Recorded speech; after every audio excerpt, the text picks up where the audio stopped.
Hello folks, Zidster here. Sorry it's taken me so long to get back with you all. Hopefully everything has worked well for the week for you all. And I'm here with another Final Fantasy XIV Dungeons for Dummies.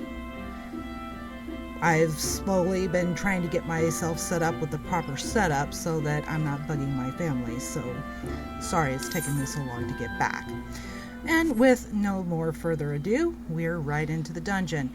We are into the second dungeon of Final Fantasy XIV, A Realm Reborn, known as Tera Deep Croft. Now this dungeon is pretty simple and straightforward. There are no side passages that'll get you totally confused or crazy off the wall things. Now, due to some people requesting certain things, one thing I'm going to mention is I'm going in as a tank again with the duty support system. And just remember, if you are a tank, you must put on tank stance. For Dark Knights, as I am here, that is Grit. For Warrior, it's Defiance. For Gunbreaker, it is Royal Arms. And of course, for everyone's favorite, Paladin, that is Iron Will. Now, as we go through this dungeon and many others, my plan is to go through each and every class. Again, this is going to take me a while to get the hang of all this. This is my second video, so please be patient. My plan is to go through each class, be it tank, healer, or DPS, so that you have a feel for each of the classes and each of the roles to see which one fits you best.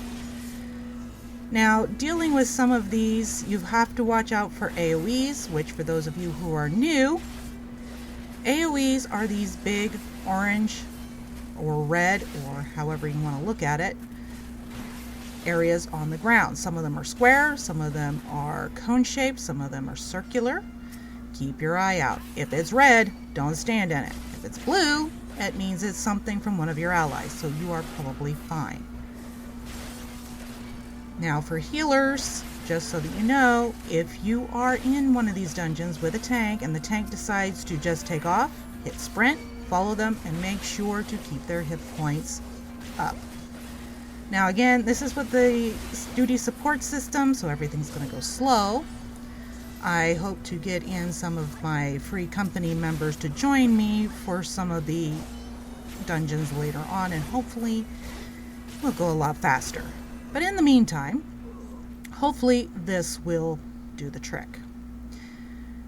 So, now moving on with this, as we look at this dungeon, moving on, as we go through this dungeon, you'll notice that we have quite a few different little side passages. Most of those side passages are just for extra content. If you're a completionist, please go through those dungeons, because there are chests in there that have gear that are called the plundered gear. If you get all of those plundered gear and equip it, you will get an achievement. Now, just so that you are aware, all of these dungeons, the first three being Satache, Tera Deep Croft, and the next one that I will be doing, which is known as Copperbell Mines, have these chests in them. If that is something that you are into, or you just like good glamour, make sure you go into the side passages and grab those chests as you go along. Also, as I made aware in the last video, as you fight these monsters, every monster drops experience. However, if you don't fight the monsters and you go up to the boss for the next section, you will not receive the experience for those monsters. So make sure you go in and take out the monsters or enemies or whatever it is in those rooms for extra XP.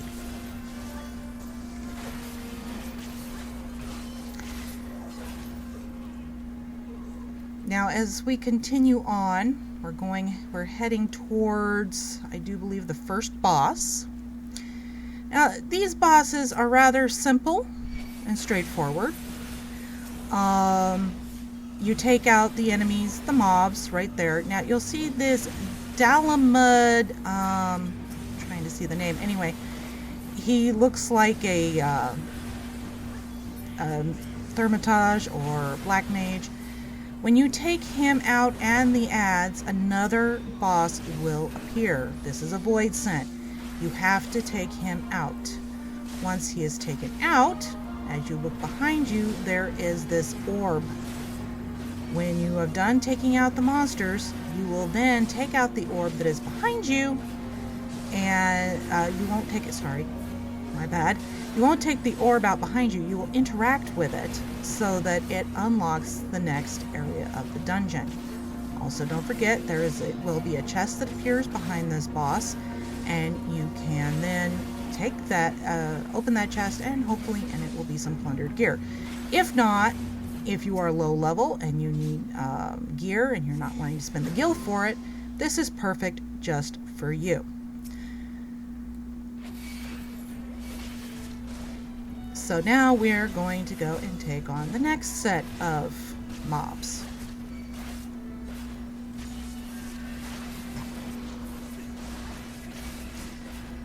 Now, as I've said before, again, this is with the duty support system. They are slow, so they take out only one enemy at a time, so that really makes it annoying. And it makes it even worse if you are a DPS or healer, because usually the tank will go forward and grab all the aggro. But in this particular case, if you are tank or healer, they still put you at the head of the party, in which case then you have to go and grab the mobs and hope that the tank will take them from you. Sometimes it works, sometimes it doesn't. Also be careful if you are going as DPS or healer with a duty support system. Do not pull too much, otherwise you will wipe, in which case you go back to the beginning. So, like in most cases, you just take one section of mobs at a time. But if you are with a group of people and the tank is able to take it, or you are the tank, go ahead and pull unless your healer tells you otherwise, or if you wipe, you'll know your healer is not up to the task. Now, as we go into these side rooms, again, these are some more rooms with more mobs and more chests. This does not get you turned around, does not get you lost.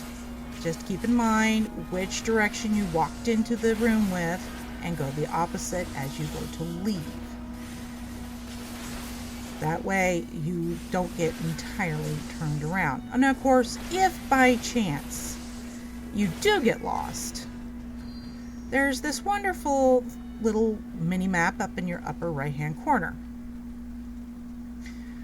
Or in some cases, as most people like to do, they can hit square and pull up the big map so as to know exactly where they're at all times. It also shows the other members of your party.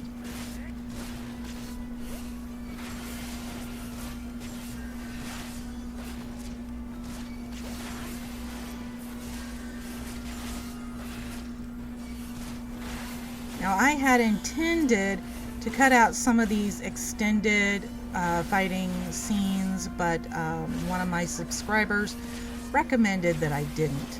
He really liked having all the explanations as best I can. Now, I know I am not a Mystek or Mr. Happy or any of the other great YouTubers out there. I want to say, Snyder Spider, you happen to be one of my favorites. And of course, Mystek for your raid guides. And I know you had to start somewhere, but you want to know what? I'm trying, and if you see these videos, please feel free to give suggestions. Again, we are doing another boss that is similar to the first. Again, you take out all of the mobs and another void scent appears. And you take him out, and again behind you is another orb. You will interact with that orb, which will open up the next section of the dungeon, and of course drop another chest, which you have another chance at rolling for a piece of plundered gear or a piece of gear to upgrade what you currently have.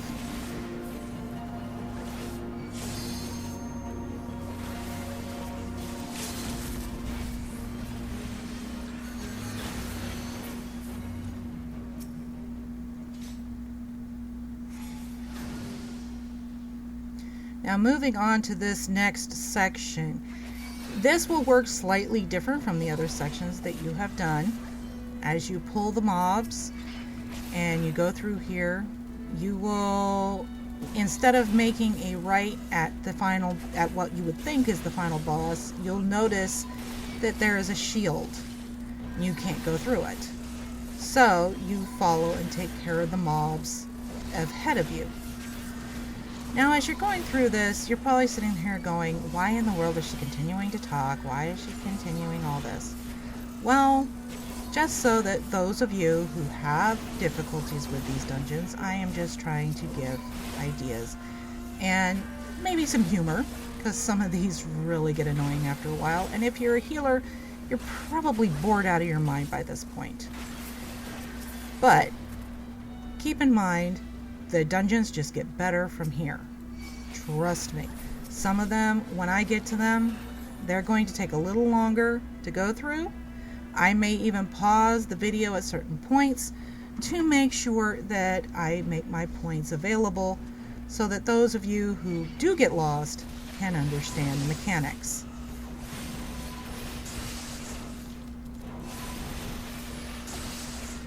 Now, keep in mind, you work with the duty support system. You can change it up. There is another way you can do this. Mind you, you can't do it early on in the game. It's once you get to a certain rank with your grand company that you can get what is called the squadron. Now the squadron, you can raise up different people who have decided to enlist with the Warrior of Light because of his or her deeds, and wish to work with the Warrior of Light, in which case you have your own squadron. You can raise them up, level them up, and you can take them into dungeons like this one with them, with you. However, that still works the same as the duty support or trust system, in the fact that if you are a DPS or healer, the tank will not go ahead of you and grab aggro. You will have to do that yourself.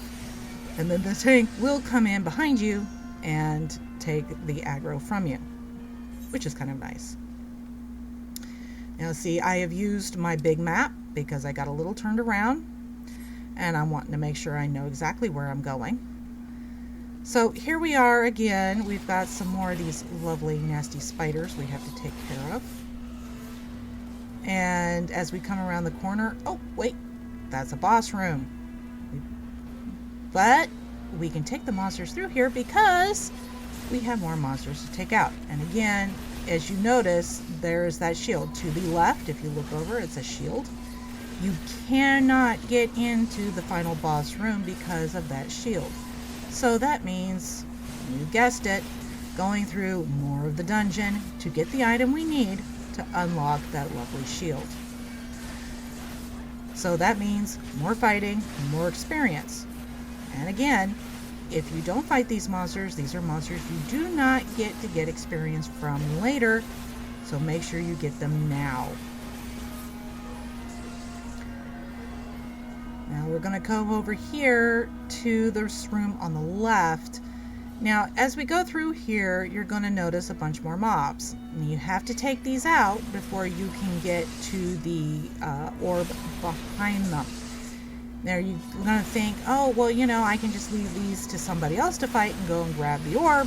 It doesn't work that way. You actually have to take out all the mobs before you can actually interact with the orb behind you. Now you take these guys out, and tanks, just so that you're aware, there are these thermitages or black mages in the back. They will not move, so you'll end up split up. So your best idea is to take all the mobs to those mages and fight them all in a group. Makes things 10 times easier, and you don't have to worry about them hitting you from afar and you not being able to hit them. Now with that, we have now interacted with the orb and gotten the rosary that we needed. The rosary is then taken to the shield, where we interact with the shield and it brings it down. Now again, this boss fight will work the same as the other two have worked before. Again, but the difference here is we have 2 sets of mobs to deal with.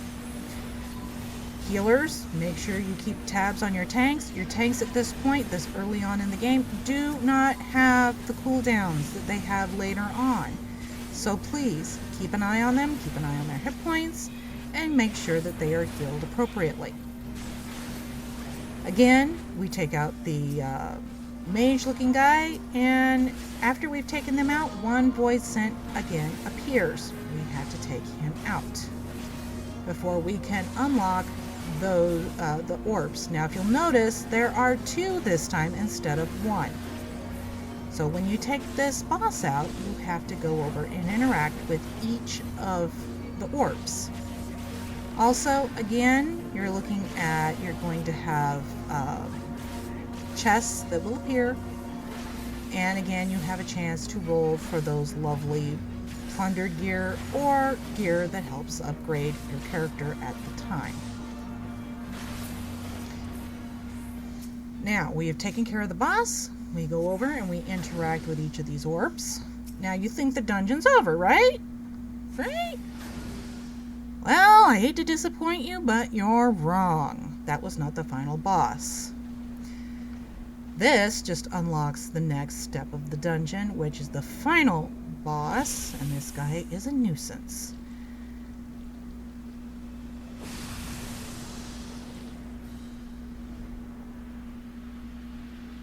Now as we go across here, we're going to fight this guy, and we're going to do damage.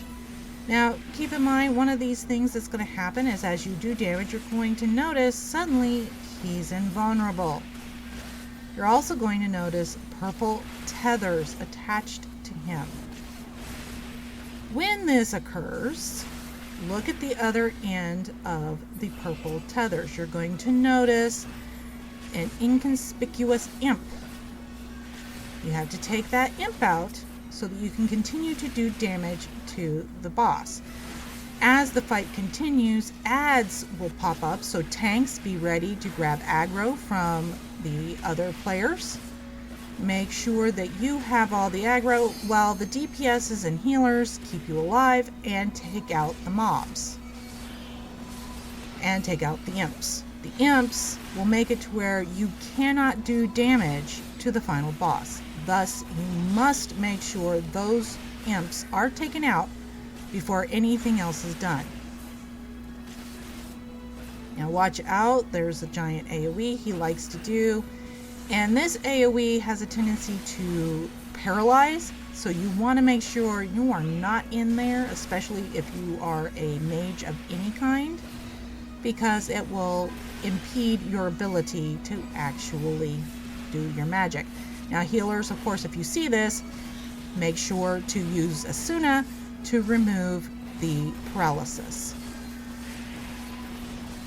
After the 3rd set of imps appear, I believe it's 3rd, maybe 4th, he will not summon in any more imps. At that point, it's just what we call tank and spank. And of course, DPS, if you see your opportunity, it's called limit break. And there you have it. There is Tera Deep Croft for dummies. And we've killed the boss. Now we get to celebrate, which our characters do.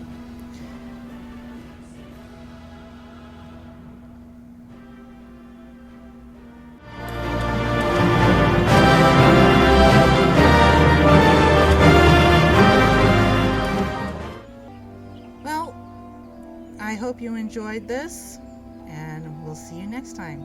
Please feel free to subscribe and give any comments in the area below.